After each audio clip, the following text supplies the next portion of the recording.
It's great to see you here this morning. House members, good to see you as well.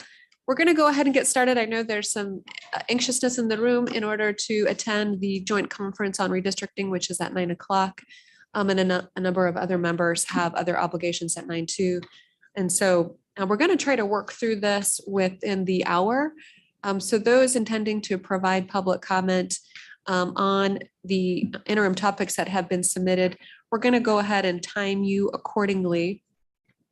With that, we're going to go ahead and just kind of skip over a few of those. One, Supreme Court updates from them. I don't think that we need to hear from them this morning. We're pretty familiar having them attend all our meetings in the interim, and they're kind of a given. I don't see them in the room either.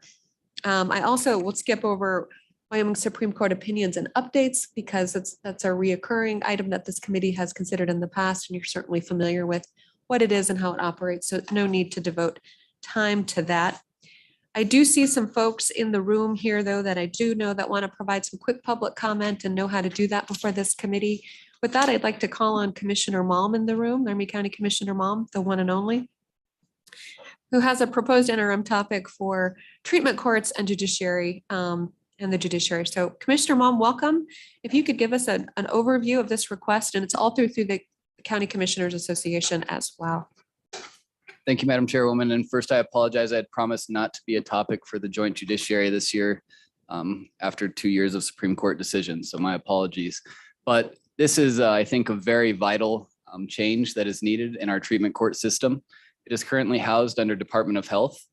I believe that moving it under the Supreme Court or under the judiciary would add credibility to a very worthwhile program that not only saves communities money, but provides a moral service.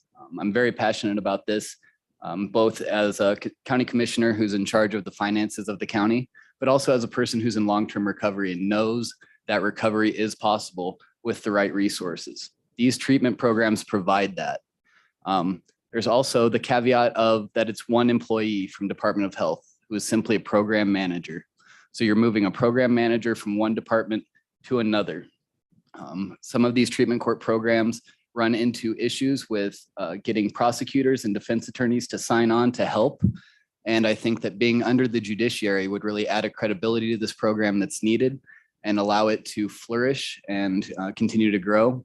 Additionally, as part of the greater conversation that this committee has taken on of criminal justice reform, treatment and diversion court programs are a major factor in that. There are over 14 other kinds of programs that are operated throughout the United States that we don't currently offer here in Wyoming. Some of those court programs could take on issues that this committee has brought forward or members of this committee have brought forward in this legislative session and previous. And so allowing it to be under the Supreme Court would allow for that to grow and potentially expand criminal justice reform throughout our communities. And I'm happy to answer any questions. Thank you, Commissioner Malm. Questions for the commissioner? Good members of the Joint Judiciary Committee and Mr. Fuller. I am aware that recently and Representative Yin in his area in Teton County, that there's a 24/7 sobriety program that the Wyoming legislature passed in years past that came out of some work of the Joint Judiciary Committee that is currently being litigated for being unconstitutional and other issues. That it will be an issue for us to address. So I do think that that particular program, which is intended to be a diversionary program, would fit into that work as well. That might be a forced priority for us, whether we want to do it or not, as a result of the legal challenges associated with that 24/7 program currently pending. I would suggest that we take it up under that auspice because we should probably make any corrections that need to be done as quickly as possible on that front. So I just want to clue in the committee as to perhaps the importance of this and understanding how drug courts work in our state and how they might be more effective. So I would just signal that to the committee as maybe making it a priority as a result of that necessity. Thank you, Commissioner Malm. Appreciate you being here. Thank you, Chairman. All right, with that, I'd like to go to Ms. Arneson, if we can, and this is a review of the child support guidelines. Ms. Arneson, welcome to the committee.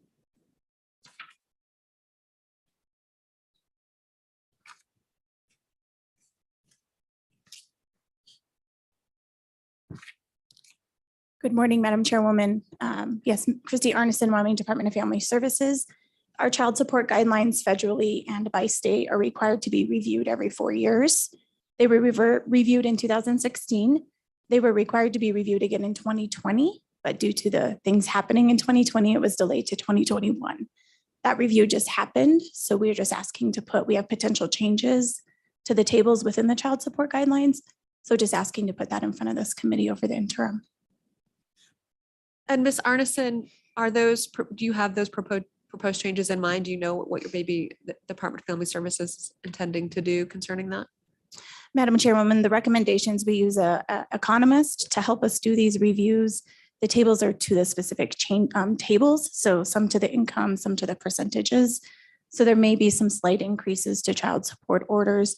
Our tables have not been adjusted, I think, since 2013. So they were proposed to be adjusted in 2016. The Joint Judiciary Committee at that time decided not to move those changes forward.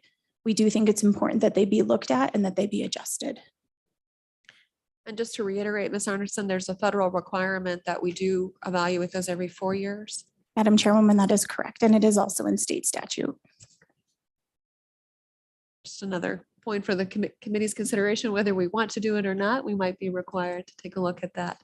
Ms. Arneson, thank you for your time this morning. Thank you very much. Time is 8:09. I think we're doing just fine to get you all out of here that want to get out of here by 9 o'clock.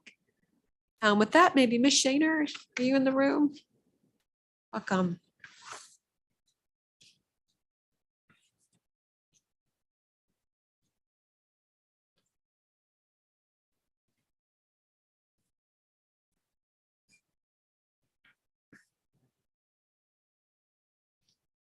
Having chair issues. I'm sorry. It's a little tall for me, I think. I understand. Good morning, Madam Chairman. Good morning, members of the committee.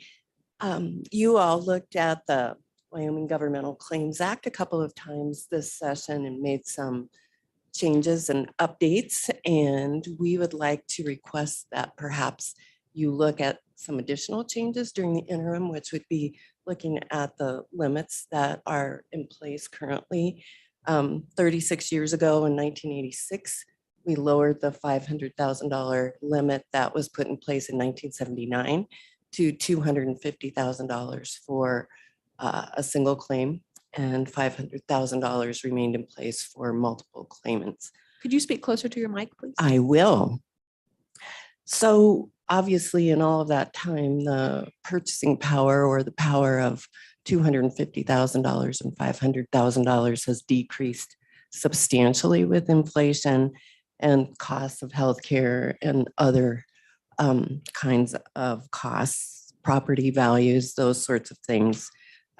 So $250,000 has declined in value to $98,000 currently. $500,000 has declined to a little less than $200,000. And I just wanted to give you an idea of how the Governmental Claims Act has affected a few folks in Casper. And Ms. Shaner, if I can, committee Sorry. members, this is found on page 10 of your packet, the submission for the Wyoming Governmental Claims Act maximum liability amounts submitted by the Trial Lawyers Association, just to kind of help orient the committee to where we are. Thank you, Ms. Shaner. Thank Please you. continue.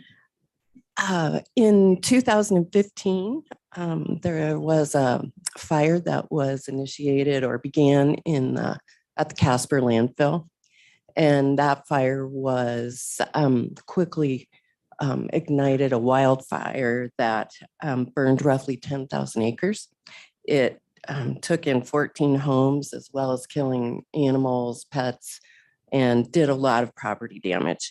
And the city of Casper was faced with over 50 claims for in excess of $3 million.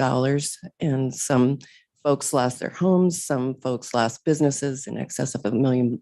And the total amount available to them is $500,000.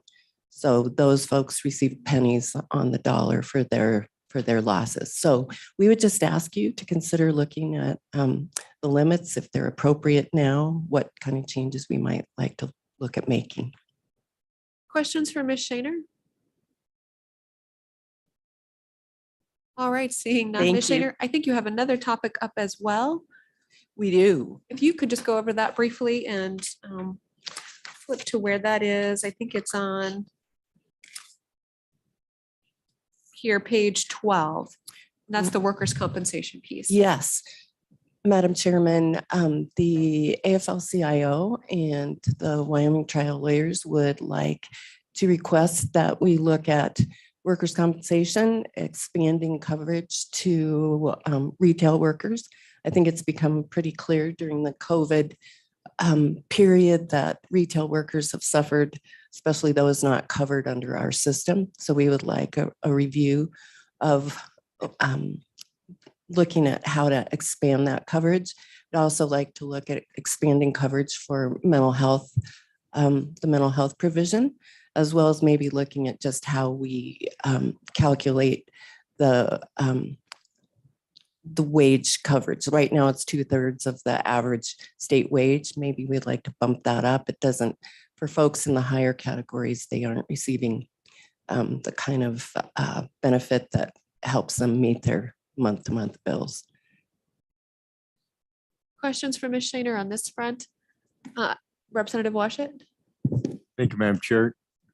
My only question is, why would you want this before Judiciary and perhaps not in one of the other committees? Ms. Shaner? Madam Chairman, we, Representative Washit, we also requested that the Corporations Committee look at it as well. And I think you all dealt with a couple of workers' comp issues this session, and we value this committee's work. And so we requested at both Corporations and Judiciary to see which committee might have the best time to look at the issue.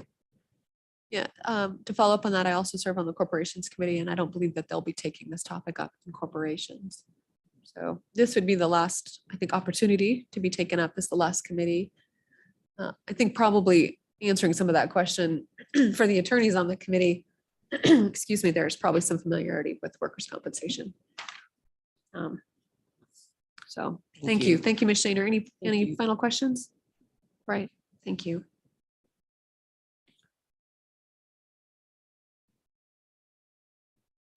Mr. Winnie, I know that you have a topic you'd like to come forward.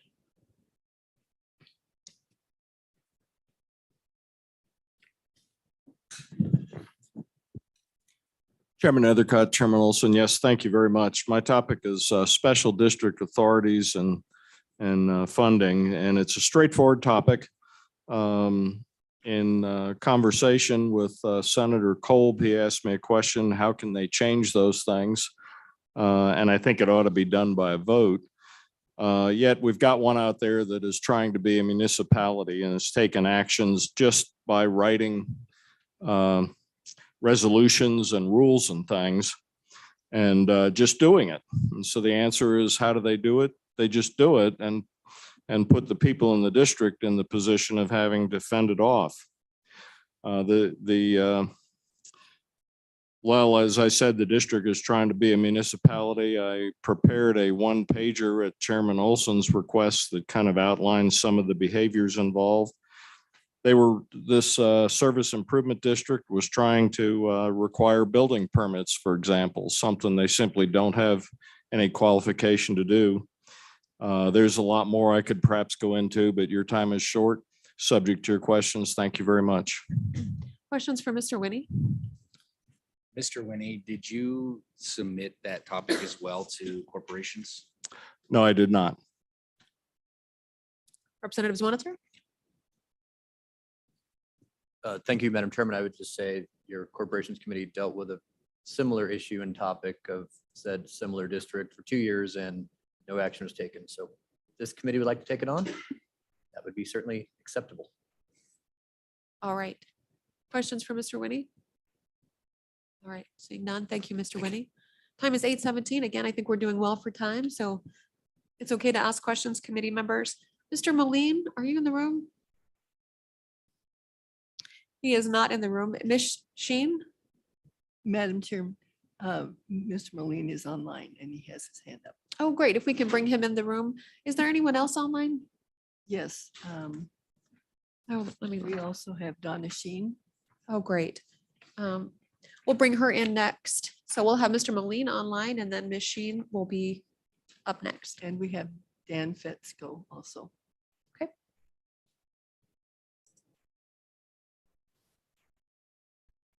Welcome, Mr. Moline. Thank you, Madam Chairwoman. Brett Moline, Wyoming Farm Bureau Federation, encouraging the Judiciary Joint Committee to take up the interim topic of trespass. There was two bills that didn't go anywhere from the House side.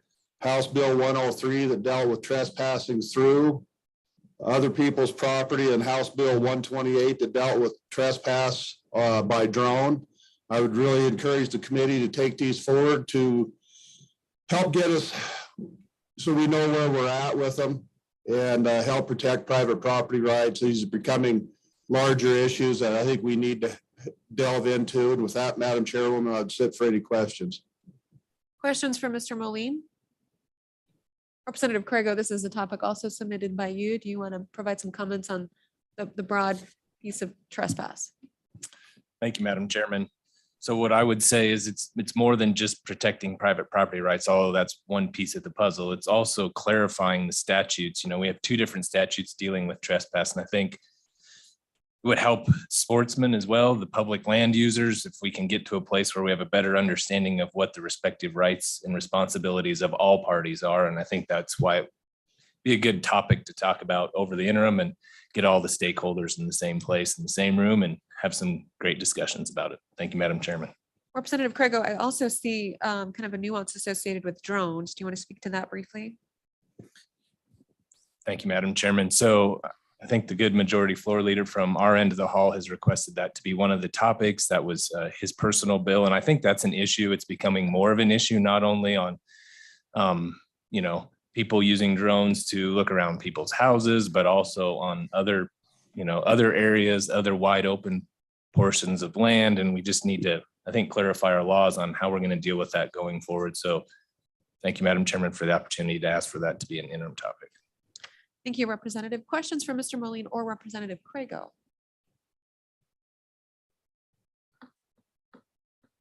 Seeing none. All right, we're doing well for time. And now we have Ms. Sheen.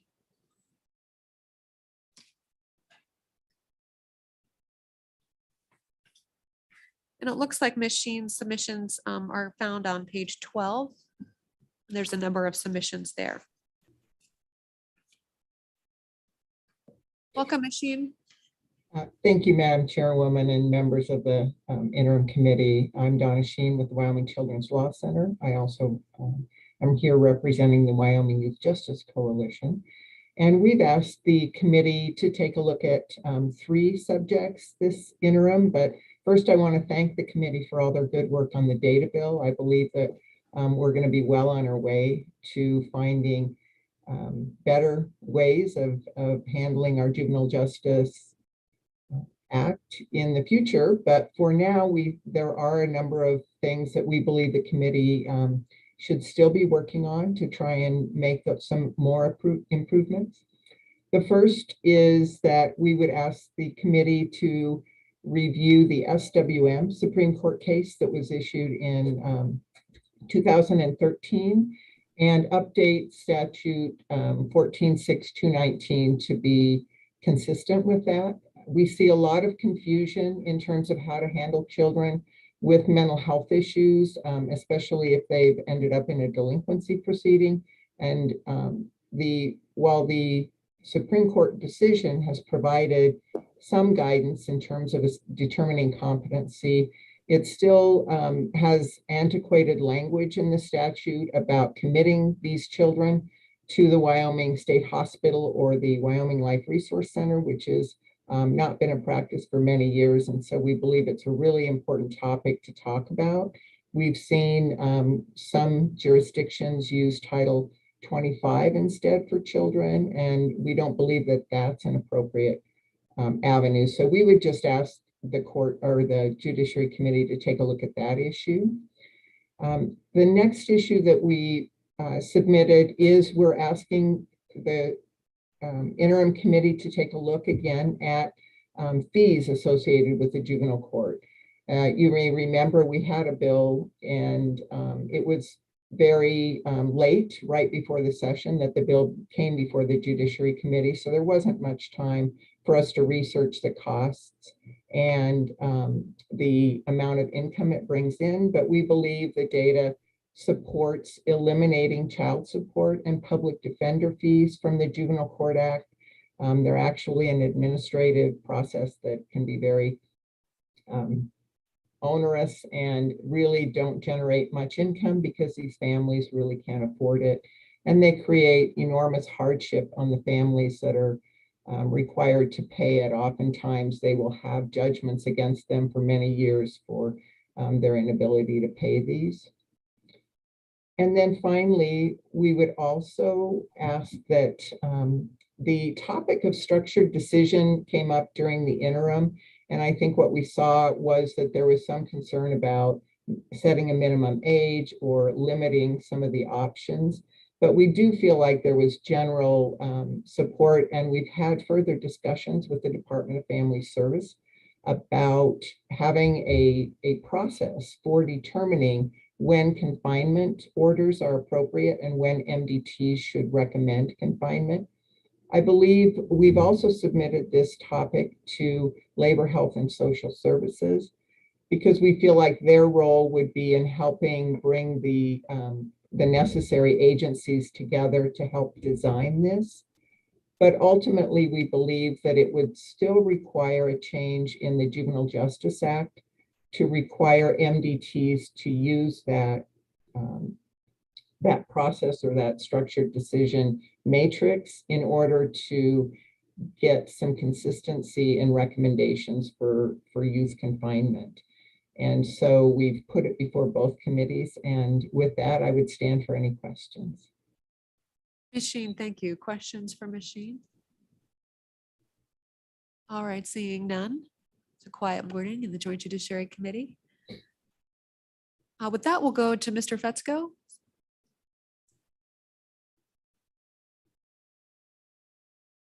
Let's bring him in anyway. I hope you're listening with your volume on, Mr. Fetzko. If not, I do see that Mr. Boley is in the room as well. Mr. Boley, do you want to come up on deck?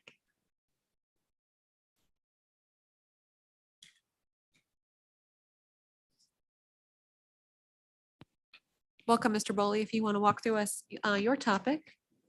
Morning, Madam Chairman, Chairman Olson, and committee members. Eric Boley with Wyoming Hospital Association. I bring to you today Title 25. No, just kidding. Once was enough, right? The topic that I submitted is violence against healthcare workers. I think 2 or 3 years ago, there was a bill that was brought forth by Senator Steinmetz that dealt with first responders, and it gained some traction, but at the time we tried to lump in healthcare workers and it didn't go. Violence against healthcare workers continues to be a problem, and we continue to see increases in that violence. We don't feel like there are adequate protections in place. We have hospitals that inserted or put up metal detectors. We have hospitals that are now hiring security personnel to take care of them. Unfortunately, in a lot of our hospitals, we have our maintenance guys and administrators that are the security, but the pandemic has only exacerbated a serious situation when it comes to people attacking those that are providing the care to their loved ones and to them. So I just think it would be a great topic for us to take a look at and see if there are protections we could build to look out for our healthcare workers. With that, I'd answer any questions. Thank you, Mr. Boley. Representative Oakley? Thank you, Madam Chairwoman. So can you give me an idea what specifically you would like changed? You're saying that like battery and aggravated assault and battery are insufficient?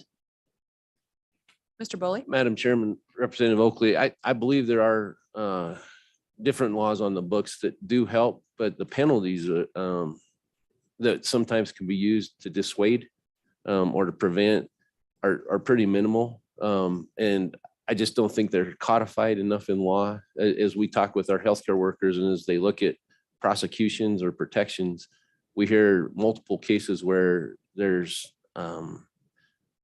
where law enforcement isn't isn't inclined to press charges or to follow through.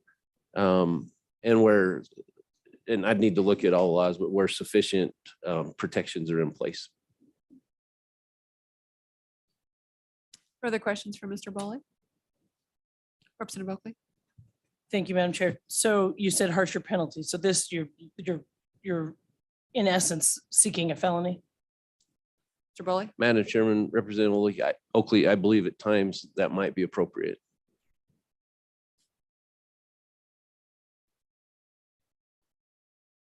All right, seeing none. Mr. Bowley, thank you. Yep, thank you.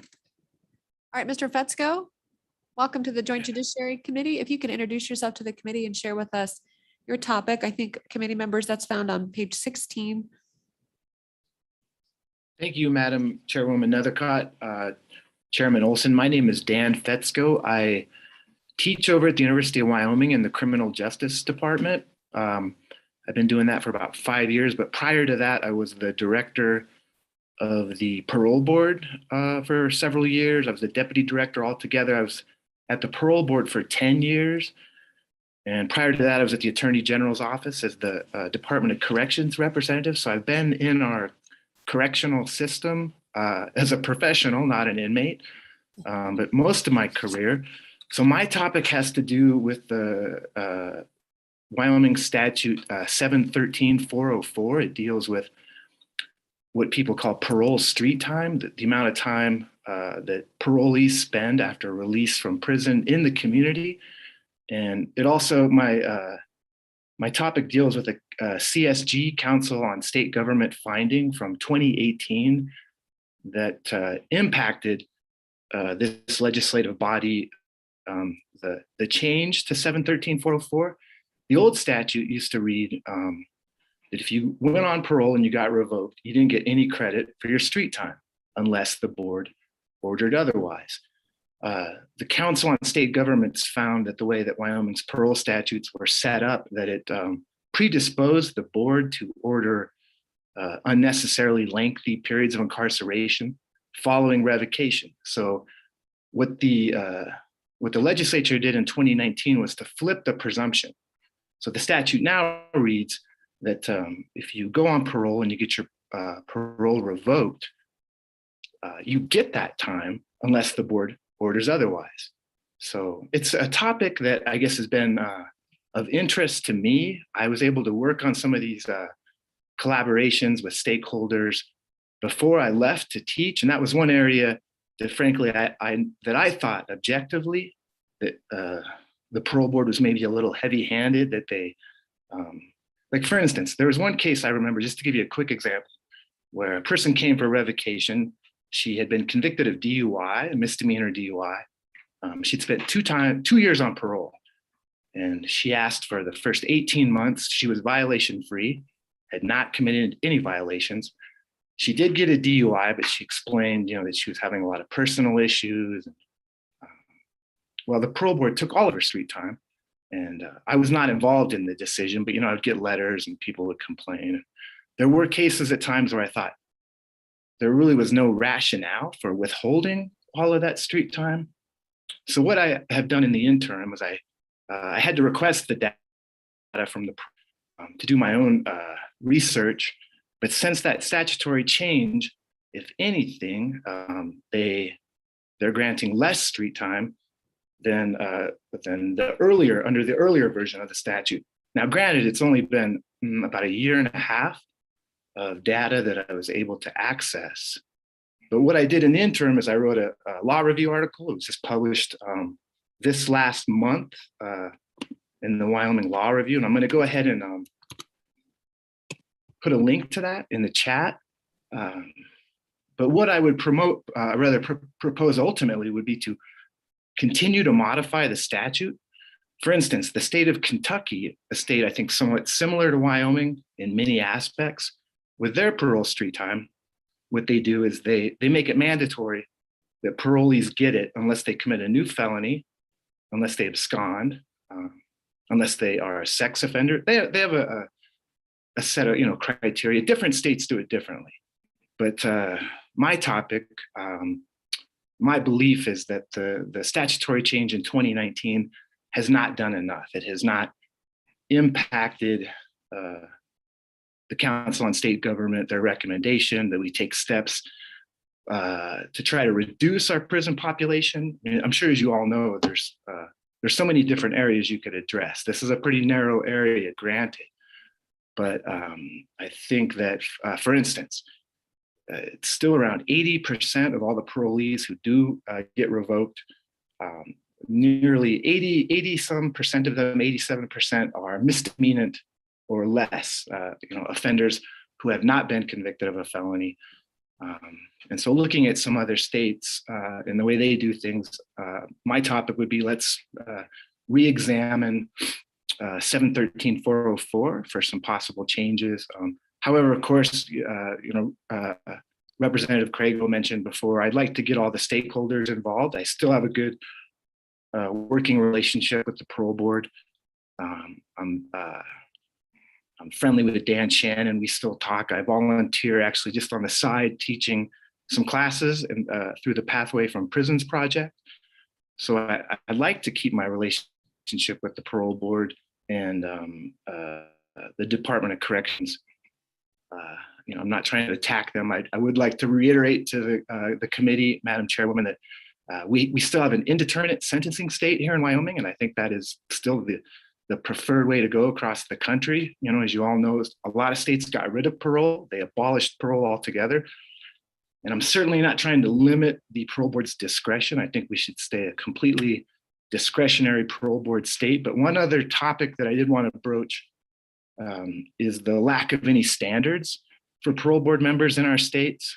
It's a topic I also get into in my law review article a little bit, but most all of the states surrounding us have some kind of criteria for at least some of their parole board members, whereas we have none. There's not even a requirement that you be a resident of the state of Wyoming.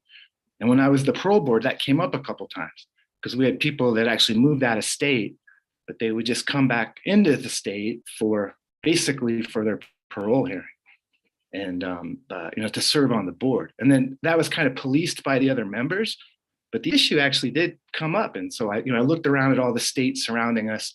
Like, for instance, Montana has some very interesting specific statutory provisions with regard to serving on the parole board. Like, you have to have at least one member has to have some background on the culture and customs of the Native American population of the country. Like in South Dakota, I'm not sure why, but they require that the board member must be made up of at least 3 attorneys, right? So I'm going to give an opportunity. that's a requirement. Mr. Fetzko, thank you.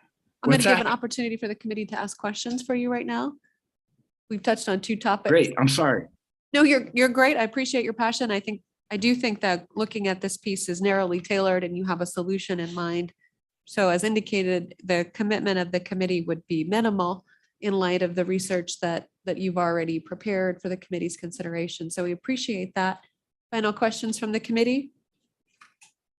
All right, seeing none. Mr. Fetzko, thanks for your work. Thanks for being here. Thanks for contributing to the law review article. Appreciate that. And so Thank for the you, public, Madam Chairwoman, I appreciate it. Thank you, members.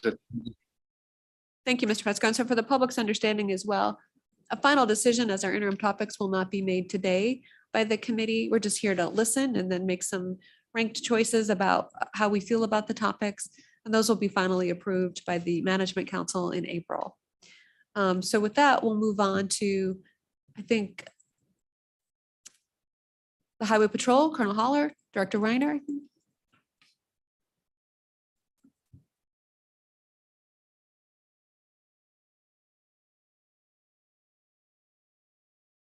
Welcome, gentlemen. Good to see you here. Yeah. Good morning, Madam Chairman and members of the committee. For the record, Luke Reiner, Director YDOT. Our topic this morning is really a relook what we did 2 years ago at this issue of people refusing to take a blood alcohol test. And really, it's having a chilling effect. It continues to grow on our law enforcement community. And really, it's inhibiting our ability to keep our roads safe. That's really the introduction. I would really invite Lieutenant Colonel Walther to add to that. Welcome. Madam Chairwoman, Committee, Josh Walther, I'm the Lieutenant Colonel for the Highway Patrol. As the director stated, back in 2011 is when this all first started, when the changes were made to the implied consent law. I think the intent there was to reduce or eliminate refusals that we're seeing. And so what was added in was essentially the statement of, we're asking you to submit to a blood, breath, or urine test. If you don't, we will get one anyway, essentially, through a warrant. What we've noticed happening is as education spreads and folks are arrested and they talk with their friends and rumors spread, that they realize they can still refuse. So even after a refusal for the initial, when implied consent is read and they refuse a breath test or whatever it may be, what's happening is a warrant is obtained, typically a phone warrant, and they're still refusing. And so the way they're refusing is just resisting. And some, I think 33% roughly of jurisdictions around the state won't support an actual physical force blood draw. They still want the person to be cooperative. So if there's any refusal at all, whether it's verbally or physically, then folks are refusing. So we're just asking for consideration to the existing statute to maybe consider additional penalties for refusals to comply with the warrant. Thank you. Representative Oakley. Thank you, Madam Chairwoman. Thank you, Lieutenant. So you just said they're resisting. And I know that we've used exactly that, interference resisting, as what it appears you're asking for, which is a different or extra penalty. So what are you envisioning past that, what already exists? Lieutenant Colonel. Madam Chairman, Representative Oakley, what was proposed in the draft bill makes sense to me because it is an increasing penalty, which was a first offense is a $750 fine, contempt of court, 90-day license suspension.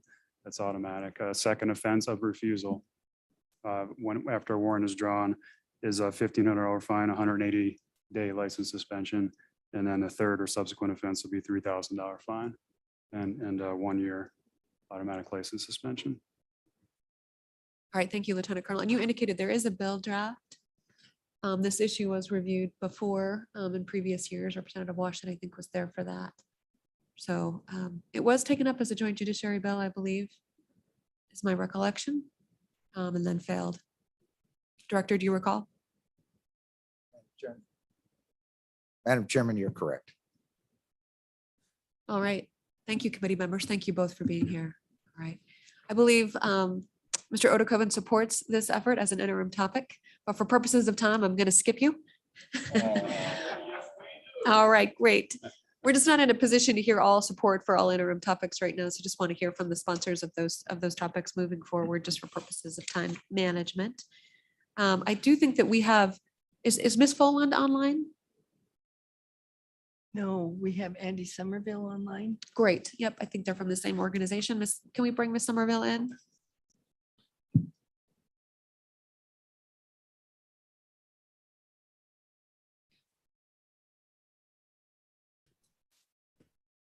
And Ms. Simmons, if you could come forward too. I believe that your topics are the same or similar for Ms. Somerville's and Ms. Simmons, and a topic that we recently heard for this interim. So Ms. Somerville, welcome. If you could introduce yourself and talk about the topic. Good morning, Madam Chairman.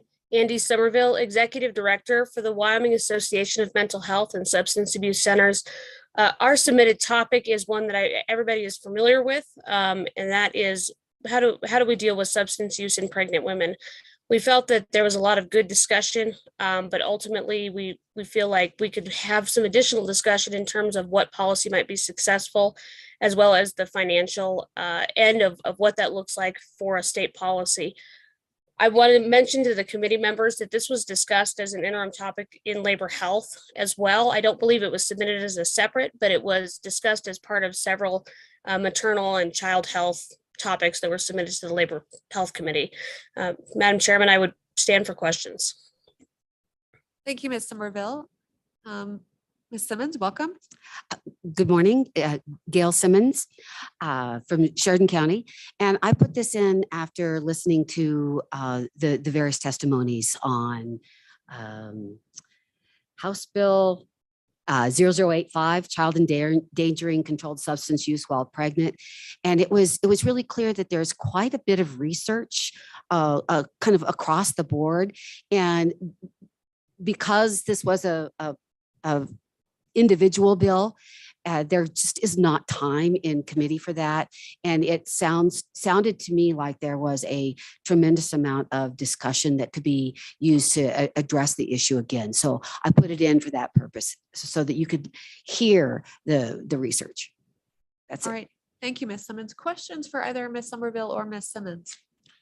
Madam Chairman, Ms. Simmons, do you think that this topic can fit under the broader umbrella of the substance abuse, or I'm sorry, the treatment courts topic? Ms. Simmons? Madam Chairman, Co-Chairman Olson, absolutely. I think that the whole topic of addiction and impact and behavior and interdiction, I think it all goes together. So this very specific purpose of it occurring during pregnancy is really a part of the broader. Wonderful. Thank you. Any additional questions? All right, seeing none. The time is 8:44. Doing, I think, great work here. Appreciate everyone who's participated in this process. I see Representative Duncan has a topic. Representative Duncan, would you like to come forward?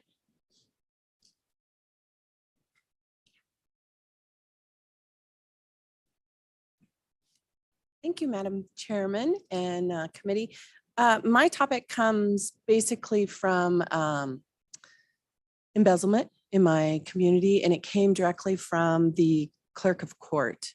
And it came in light to my attention that the clerk of court's banking and account system is different than circuit or Supreme. And so our people had a difficult time in being able to even access to audit after this happened. Because evidently the Supreme Court owns the software. And so it came to light that maybe everything should be under one system and all cohesive throughout the courts. So there's also the issue of lack of bonding and lack in fraud protection for electeds and things like that. They only got $30,000 on a bond. So my county was $200,000 in the hole, having to pay for it out of pocket. So it can't be only my county. It has to be out there somewhere else too, I would assume. So that's basically where I'm coming from. That I just think that it makes more sense that the banking system should be cohesive throughout the courts. All right, thank you, Representative Duncan. Questions for the representative? All right, seeing none, appreciate you being here. Mr. Westby, Director Westby. There is a topic that's not here, but was before the travel committee that Co-Chairman Olson and I are aware of, and spoke with the chairs of the travel committee about their topic being submitted, their timely, maybe being more appropriate for judiciary. We agreed to let that be heard before this committee as well. Director Westby, good morning. Good morning, Madam Chairwoman. Thank you. Darren Westby, Director, State Parks and Cultural Resources. We have 5 full-time law enforcement rangers, park rangers in our system. They are post-certified. They are active law enforcement, just like any cop, police department, sheriff's office, highway patrolman. They get called out on every emergency that are within their radio call, and they're usually one of the first on the scenes because they are pretty remote. And what we've found is those law enforcement agents within our agency are not in any kind of law enforcement retirement plan. And so we're asking that with the duties that they perform, we're asking that we take a look at trying to get them into some kind of law enforcement retirement plan. All right, thank you, Director. Questions for the Director? Senator Kolb. Thank you, Madam Co-Chair. Director, why haven't they been included in the plan? Do you know the history of that? Could you just expound on that a little bit if you could, please? Thank you. Madam Chairwoman, Senator, I know that prior to my becoming director several years ago that there was an attempt to try to get them into a law enforcement retirement plan. It was unsuccessful, and it was through this body.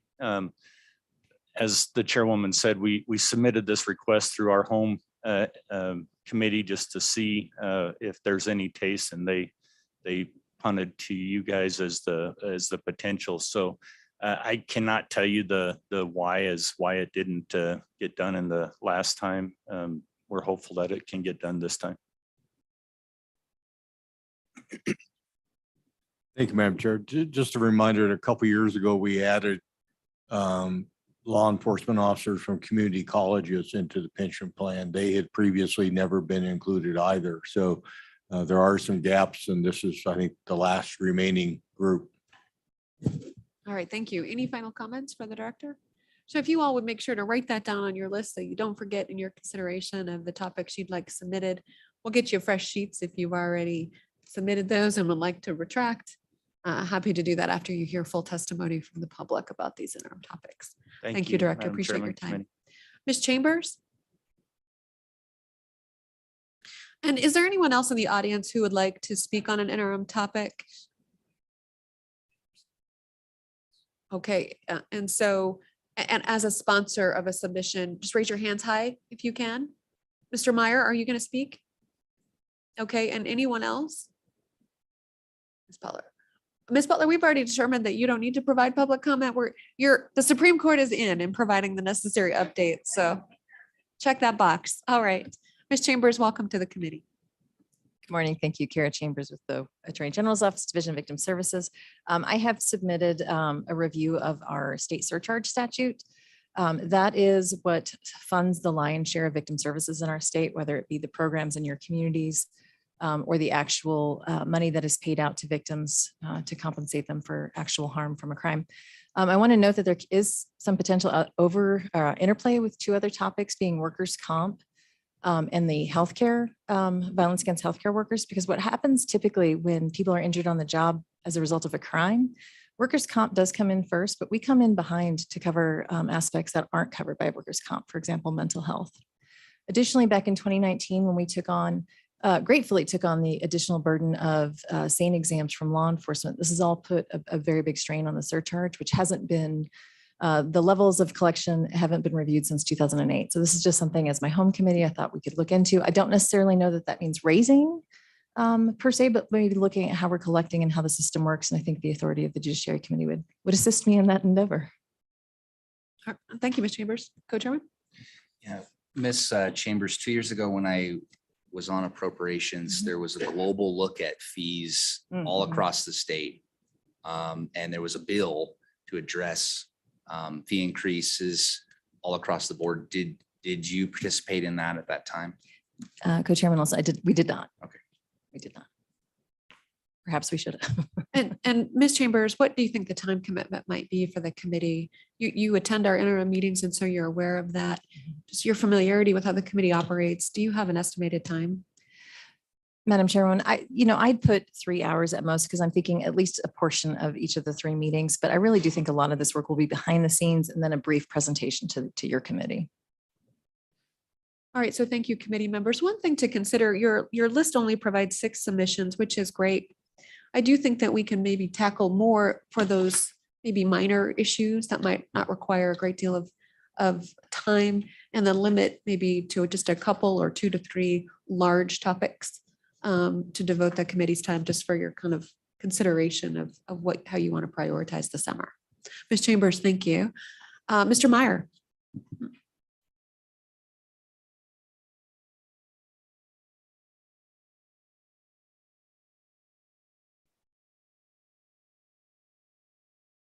Welcome, Mr. Meyer. Nethercott and Co-Chairman Olson, members of the committee, Scott Meyer with the Wyoming Bankers Association. I am not Representative Yin. In case you didn't notice, I'm a little taller than he is. I respectfully ask the committee to consider the Financial Institutions Vulnerable Adults Bill that failed this year in the House side, Senate File 76. After listening to a lot of the comments that were made on both the Senate floor and the House floor, there seems to be a lot of interest in this bill, but there's a lot of gaps that need to be filled in, whether it's by definition of terms and what have you. I did not file a request for the interim until I realized, I guess now that as of Tuesday, the bill failed. But I respectfully ask that the committee consider this bill and have some work on it and see what we can do to make it much better. Mr. Meyer, thank you. Questions from the committee? All right, seeing none. Any final public comment out there? All right, with that, public comment is closed. Committee, I know a number of you have submitted some topics. Representative Washit. Thank you, Madam Chair. I submitted two topics. Number one is sex and internet crimes against children. There was a story in the Cheyenne newspaper just last week about the increasing numbers of cases that are coming before the ICAC unit at DCI and across the state. I just monitor, that's one of my topics that I watch online all the time, and the number of cases around Wyoming where children are being victimized in sex crimes, both online and physically directly, is increasing in our state. And I think that we should take a good look at this topic. I think many of the folks on the committee are fairly unfamiliar with the work of the ICAC, and some are much more familiar with the work of the ICAC. But I think it's a worthwhile topic to really look at the resources that they have, much of which is funded with federal dollars, and the state puts very little into that. So I just think that it's a growing concern, and I would ask the committee support to take a deep dive into that unseemly world and take a look. All right, and you have another submission, I Representative? do, and the second one came through my police chief in Casper, looking at, I think, related to the healthcare worker topic that we heard about just a few moments ago.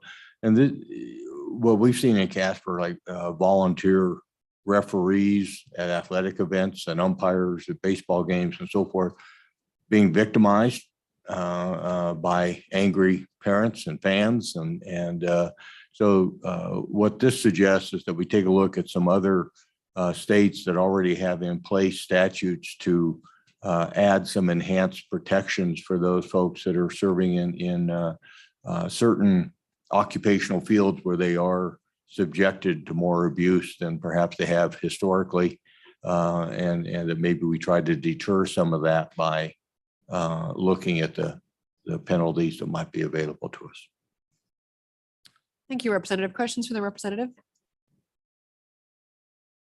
All right, seeing none. Are there any other legislators who've submitted a topic we have not touched on? Senator Cost? Thank you, Madam Chair. Talking about the drug courts and the possibility of relooking at that because of the confusion during the bill that I put in, but I was wondering if that would fit under treatment courts and judiciary so that it could just blend into that rather than be a separate topic. I believe it would. I have submitted a couple of topics, committee members. One is the process for missing people. There is actually a bill draft prepared. It was one I considered bringing forward. This actually does come out of Casper as well. But there's not a clear or uniform process across the state for how law enforcement responds to missing people. Over the years, I've heard constituent asks of some pretty horrific stories of people going missing who in reality are abducted in essence, and law enforcement's maybe inability to get the necessary resources timely or put a process in place to understand how to effectively navigate that. Most states do have this process in place, and Wyoming is lacking in that.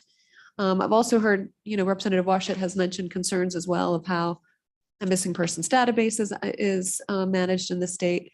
So this continues to kind of come up over the course of years with a specific ask for a bill. So there is a direction to go, stakeholders involved that are committed to the topic.